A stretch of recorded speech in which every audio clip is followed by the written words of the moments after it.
Hello everyone, good morning. हम लोगों ने class 10 science chapter number 3 metals and non metals का पार्ट 1 देख लिया। आज हम लोग पार्ट 2 स्टार्ट करने वाले हैं। इसमें हम लोग पढ़ेंगे फिजिकल प्रॉपर्टीज ऑफ मेटल्स के बारे में। तो सबसे पहले हम लोग देखते हैं what happens when metals are burnt in air. जब भी किसी मेटल को हम लोग बर्न करेंगे एयर में तो क्या होगा। जब भी हम लोग किसी मेटल को एयर में बर्न करते हैं तो वो ऑक्सीजन के साथ मिल करके मेटल ऑक्साइड बनाता है। मेटल प्लस ऑक्सीजन मिलकर के मेटल ऑक्साइड बनाएगा। जैसे एग्जाम्पल में हम लोग ले लेते हैं कॉपर प्लस ऑक्सीजन मिलकर के copper oxide, 2Cu plus O2 forms 2CuO। उसी तरह से एल्यूमिनियम ऑक्सीजन के साथ मिलकर के एल्यूमिनियम ऑक्साइड बनाता है, 4Al plus 3O2 form 2L2O3। उसी तरह से जिंक रिएक्ट करेगा ऑक्सीजन के साथ और बनाएगा जिंक ऑक्साइड। उसका इक्वेशन हो जाएगा Zn plus O2 forms ZnO2, यानी कि बैलेंस करेंगे तो 2Zn plus O2 forms 2ZnO।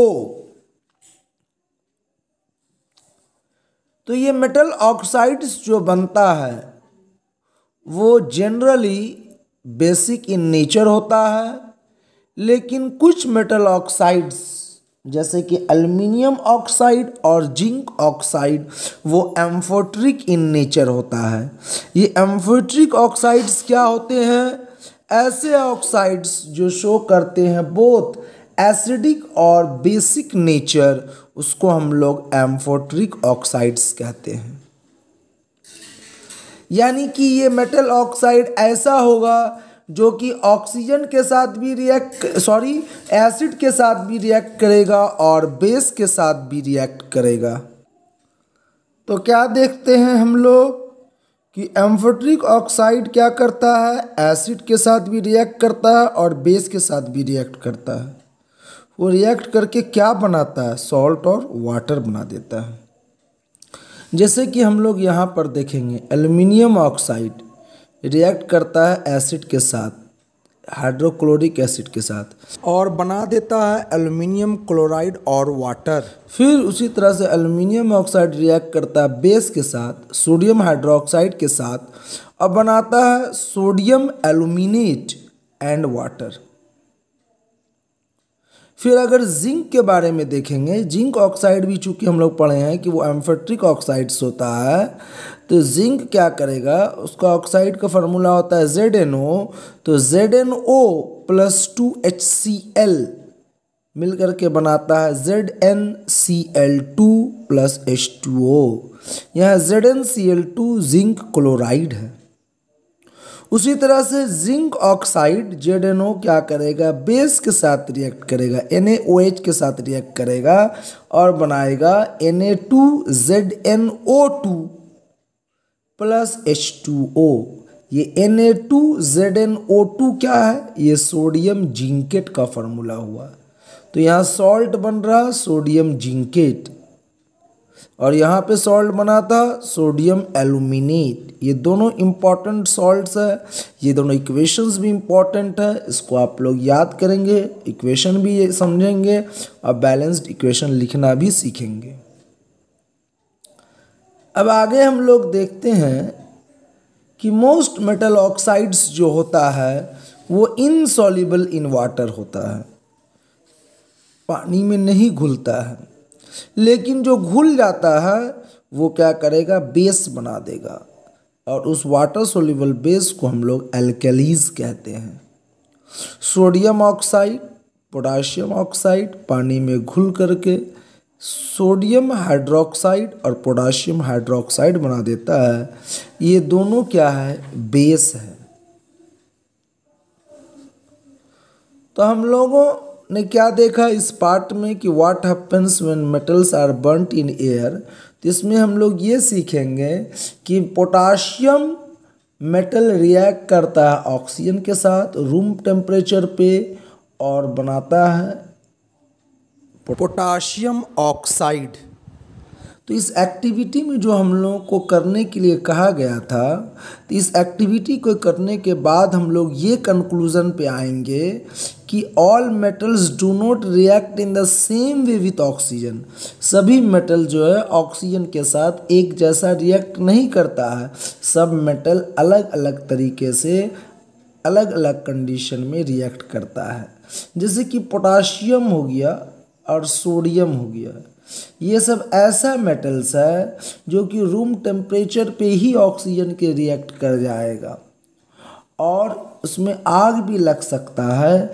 इसलिए इन मेटल को, सोडियम को और पोटाशियम को क्या किया गया जाता है, केरोसिन में डुबा करके रखा जाता है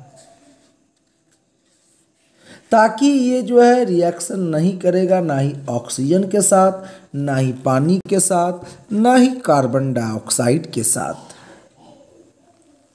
फिर हम लोग क्या देखते हैं कि दूसरे जो मेटल हैं, जैसे कि रूम टेम्परेचर पे आपका मैग्नीशियम, एल्युमिनियम, जिंक, लेड हुआ, ये कवर्ड रहते हैं एक थिन लेयर से, अपने ऑक्साइड का थिन लेयर से।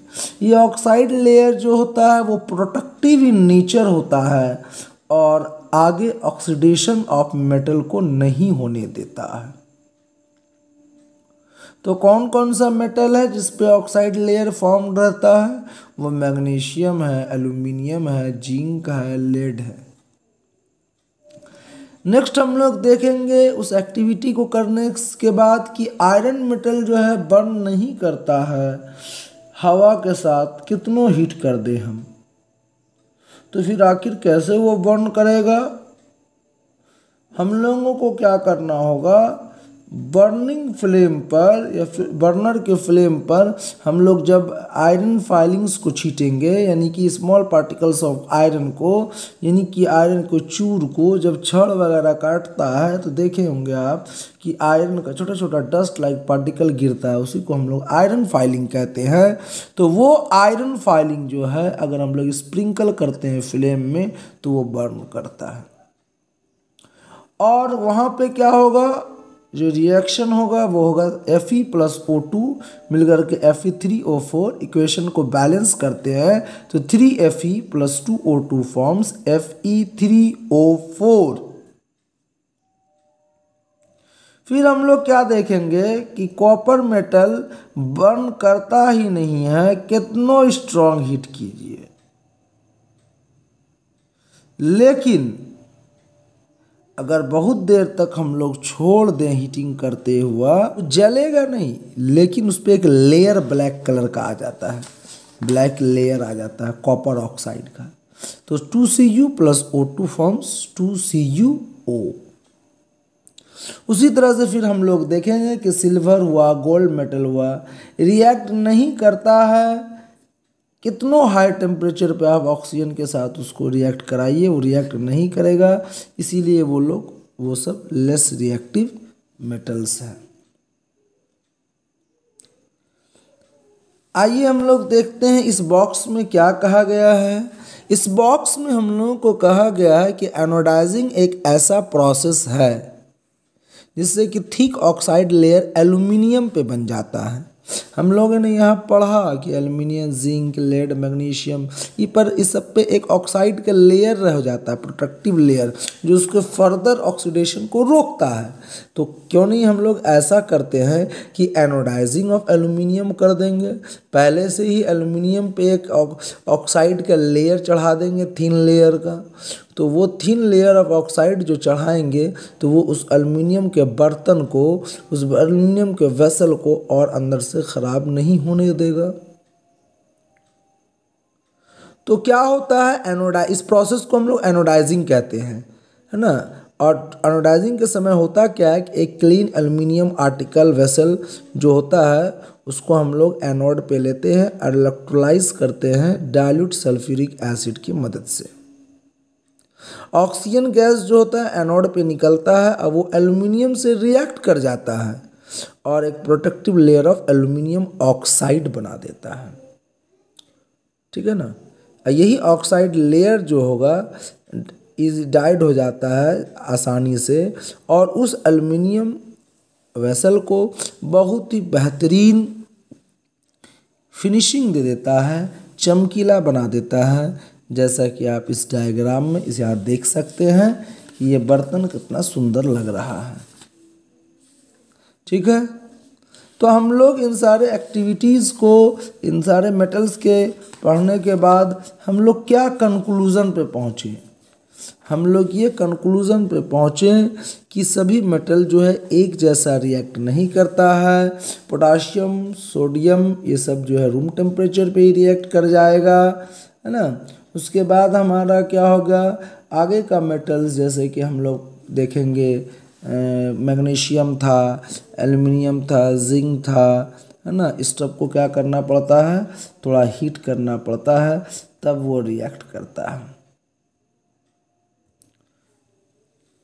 ठीक है ना। क्यों? क्योंकि वो रूम टेम्परेचर पे रिएक्ट नहीं करता है, इसीलिए थोड़ा हीट करने की ज़रूरत पड़ती है। नेक्स्ट हम लोग आगे ये देखें कि उसके बाद जो मेटल था वो जैसे कि आयरन मेटल था, उसको बहुत ज़्यादा हीट करना पड़ रहा है। कॉपर को और ज़्यादा हीट करने पर भी वो क्या कर रहा है, बर्न तो नहीं कर रहा है, लेकिन कॉपर ऑक्साइड का लेयर बना ले रहा है ब्लैक कलर का। और सिल्वर और गोल्ड के बारे में हम लोग ये देखें कि कितनों ही हीट कर लीजिए वो रिएक्ट करेगा ही नहीं। तो अच्छा, एक चीज़ हम लोग समझ गए कि सिर्फ एक ही प्रॉपर्टी से हम लोग नहीं डिसाइड कर पाएंगे कौन हाईली रिएक्टिव है, कौन लेस रिएक्टिव है, कौन कैसा मेटल है। तो हम लोग और आगे पढ़ते हैं और वो ये पढ़ेंगे कि what happens when metal reacts with water, यानी कि पानी के साथ मेटल कैसे रिएक्ट करता है। फिर हम लोगों को यहाँ एक्टिविटी करने के लिए कहा जा रहा है। तो देखिए, हम लोग ये समझेंगे कि मेटल रिएक्ट करता है वाटर के साथ तो बना देता है रेस्पेक्टिव मेटल हाइड्रोक्साइड या मेटल ऑक्साइड और हाइड्रोजन गैस। लेकिन सभी मेटल जो है वाटर के साथ रिएक्ट भी नहीं करता है, और जो इंटेंसिटी है किसी भी मेटल का वाटर के साथ रिएक्ट करने का वो उसके केमिकल रिएक्टिविटी पे डिपेंड करता है। कुछ कुछ मेटल जो है कोल्ड वाटर से ही रिएक्ट कर जाएगा, कुछ जो है हॉट वाटर से रिएक्ट करता है, कुछ जो है ना ही कोल्ड वाटर ना ही हॉट वाटर से रिएक्ट करता है, ना ही ठंडा पानी से ना ही गर्म पानी से रिएक्ट करता है, बल्कि वो भाप से यानी कि वेपर से, स्टीम से रिएक्ट करता है। और कुछ मेटल्स तो ऐसे भी हैं जो कि स्टीम तक से रिएक्ट नहीं करता है। तो आइए सबसे पहले हम लोग देखेंगे उन मेटल्स के बारे में जो कि रिएक्ट करता है ऑर्डिनरी रूम टेम्परेचर पे, यानी कि कोल्ड वाटर से भी कर लेगा। रूम टेम्परेचर तो छोड़िए बात, कोल्ड वाटर से वायलेंटली रिएक्ट कर जाता है। तो वो मेटल हमारा हाईली रिएक्टिव मेटल है जिसके बारे में हम लोगों ने पहले पढ़ा था, वो है हमारा सोडियम और पोटाशियम। सोडियम और पोटाशियम क्या करता है, ठंडे पानी के साथ भी रिएक्ट कर जाता है, और वो क्या करता है, पोटाशियम हाइड्रोक्साइड बना देता है, हाइड्रोजन गैस और बहुत ट्रेमेंडस अमाउंट ऑफ एनर्जी निकाल देता है। और वो जो एनर्जी निकाल रहा है, हीट एनर्जी इतना ज़्यादा होता है कि तुरंत हाइड्रोजन गैस में आग लग जाता है।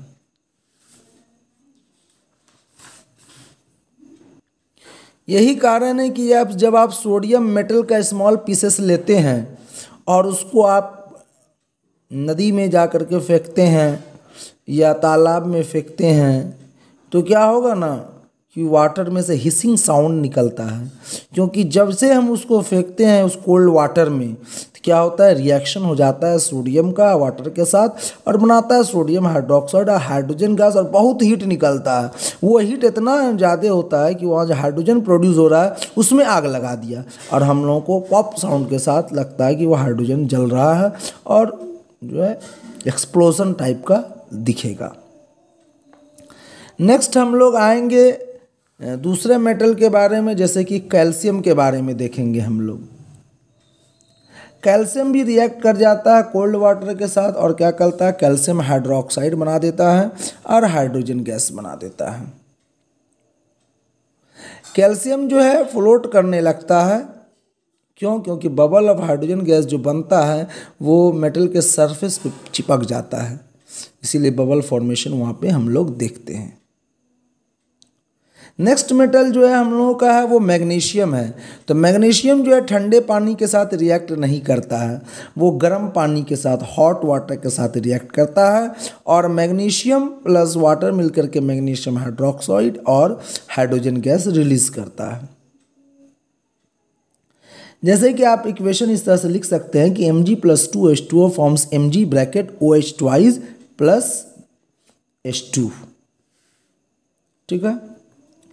मैग्नीशियम जो है रिएक्ट कर जाएगा, कोल्ड वाटर के साथ नहीं करता है, हॉट वाटर के साथ करता है, और मैग्नीशियम रिएक्ट कर जाएगा बहुत स्पीड में स्टीम के साथ, और वो बना देगा मैग्नीशियम ऑक्साइड एंड हाइड्रोजन।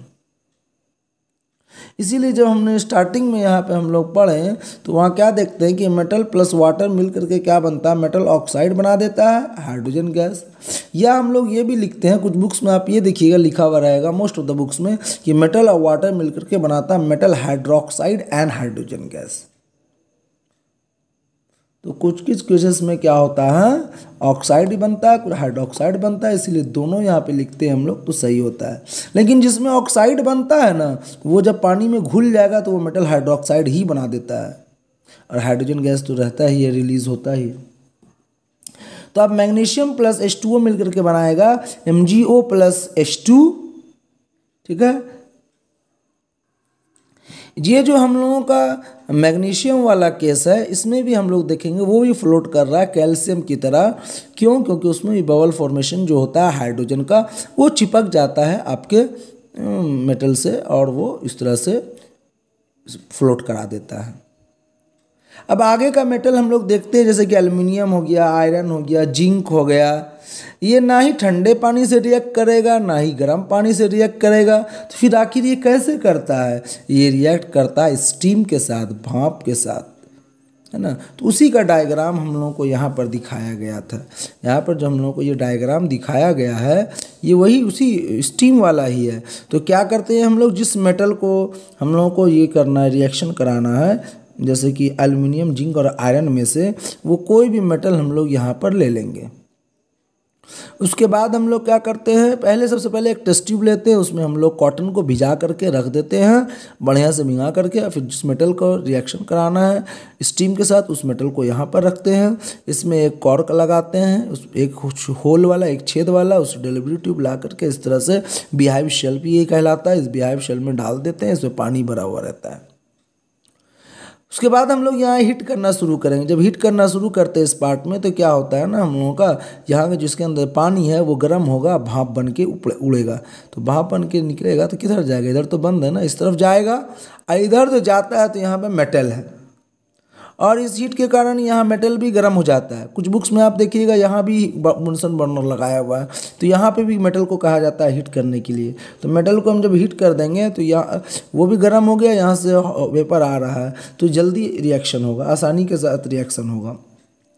तो क्या होता है कि एल्युमिनियम, या आप जिंक लिए, या आयरन लिए, या आप तीनों में से कोई एक मेटल जो भी लिए हैं, तो उसको आप क्या करते हैं, जब रिएक्शन कराते हैं तो रिएक्शन होकर के ऑक्साइड बनाएगा, और हाइड्रोजन गैस या बबल्स के रूप में यहाँ कलेक्ट होता है। यहाँ से निकल करके बबल्स फॉर्मेशन होता है, यहाँ से निकलता है, यहाँ कलेक्ट हो जाता है। तो क्या होगा, इक्वेशन क्या होगा? इक्वेशन यहाँ हम लोगों को दिया हुआ, इक्वेशन को देख लेते हैं कि एल्युमिनियम प्लस वाटर, यानी कि ये स्टीम है इसीलिए जी लिखा है ब्रैकेट में, मिल करके बनाता है ये एल्युमिनियम ऑक्साइड। ये सॉलिड होता है ना, जो कि यहीं पर रह जाता है, इस जगह पे रह जाएगा, यहीं पे नीचे में जमा हो जाएगा कुछ देर के बाद। और उसके बाद जो हाइड्रोजन गैस निकलता है वो तो हम लोग देखें बीहाइव सेल में जमा हो जाता है। उसी तरह से आयरन लिए तो आयरन का भी वही होगा, जिंक लेंगे तो जिंक का भी वही होगा, है ना। तो आयरन के साथ क्या बना देता है, 3Fe प्लस 4H2O मिलकर के Fe3O4 प्लस 4H2। जिंक क्या करता है, जिंक Zn प्लस H2O मिलकर के ZnO प्लस H2 बना देता है। नेक्स्ट पार्ट हम लोगों का है कि what happens when metal react with acid. तो इसके बारे में तो हम लोग एसिड बेस सॉल्ट चैप्टर में पढ़ ही लिए हैं, है ना। तो यहाँ पे हम लोग ये देखेंगे, जब भी मेटल रिएक्ट करेगा एसिड के साथ तो salt and hydrogen gas produce होता है। इस एक्टिविटी में वही हम लोगों को करने के लिए कहा जा रहा है, कुछ एक्टिविटीज़ करने के लिए कहा जा रहा है और उसके बाद बोला जा रहा है कि इक्वेशन लिखिए जब मैग्नीशियम, एल्यूमिनियम और जिंक और आयरन जो है डाइल्यूट सल्फ्यूरिक एसिड के साथ रिएक्ट करता है। तो मैं इक्वेशन आप लोगों को बता दे रहा हूँ। जब मैग्नीशियम है Mg रिएक्ट करेगा हाइड्रोक्लोरिक एसिड के साथ, Mg+2HCl मिलकर के बना देता है MgCl2+H2। अब आते हैं एल्यूमिनियम के बारे में। तो ये एल्यूमिनियम जब रिएक्ट करेगा हाइड्रोक्लोरिक एसिड के साथ, ये भी बनाता है aluminium chloride and hydrogen gas. लेकिन एल्यूमिनियम का वैलेंसी 3 है, इसलिए एल्यूमिनियम क्लोराइड का फार्मूला होता है AlCl3। तो इसको इक्वेशन ऐसा होगा कि 2Al + 6HCl मिलकर के बनाएगा 2AlCl3 + 3H2, यानी कि एल्यूमिनियम प्लस HCl मिलकर के बनाता है aluminium chloride plus hydrogen gas. और जब हम लोग बैलेंस करते हैं तो ये 2 और 6 और 2 और 3 लगाना पड़ता है हम लोगों को। नेक्स्ट हम लोगों को दिया यहाँ पे जिंक के बारे में।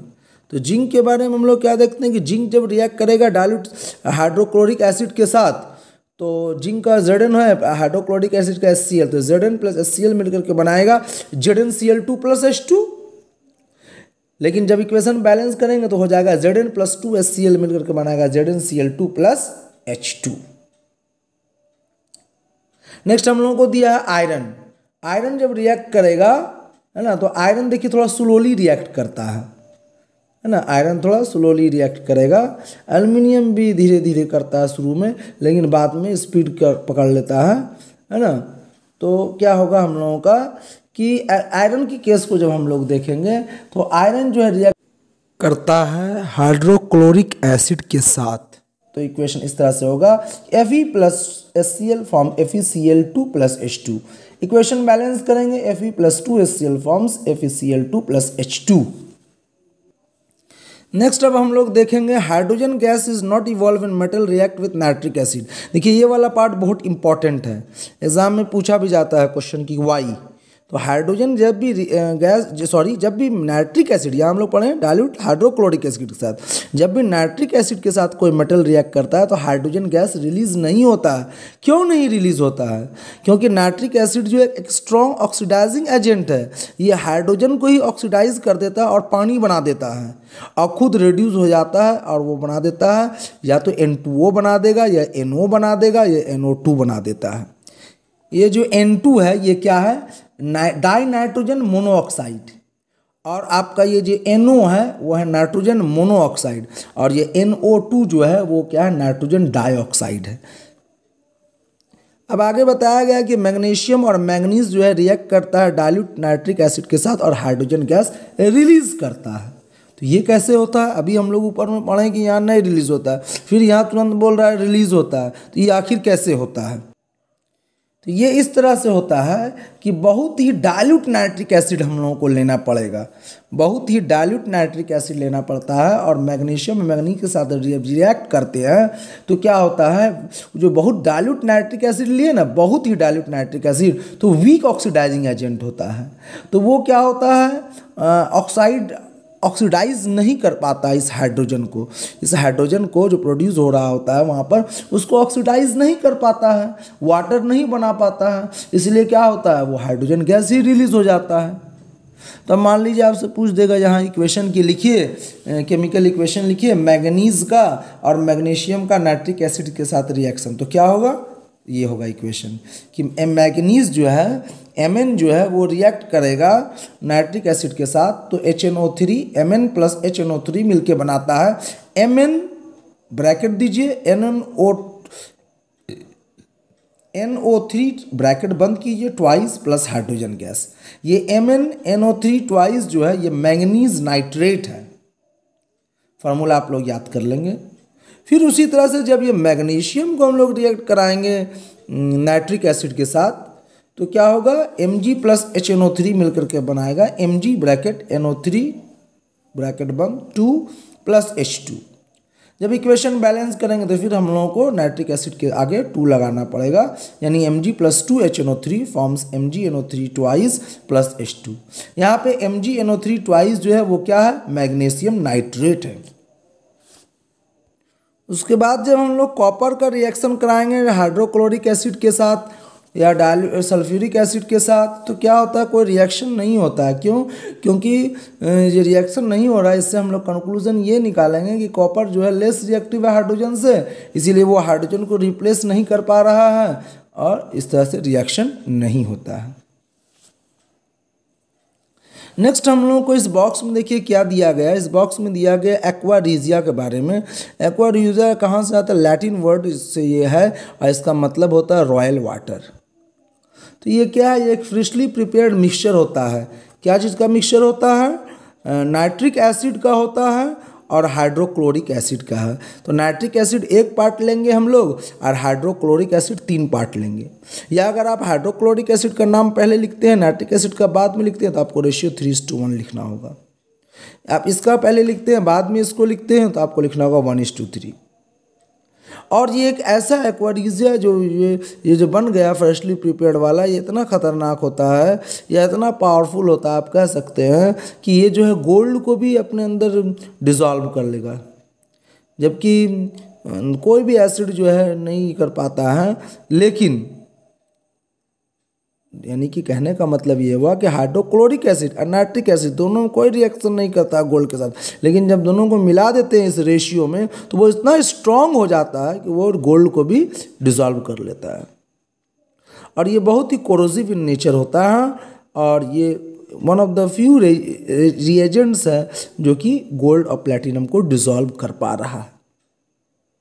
ठीक है,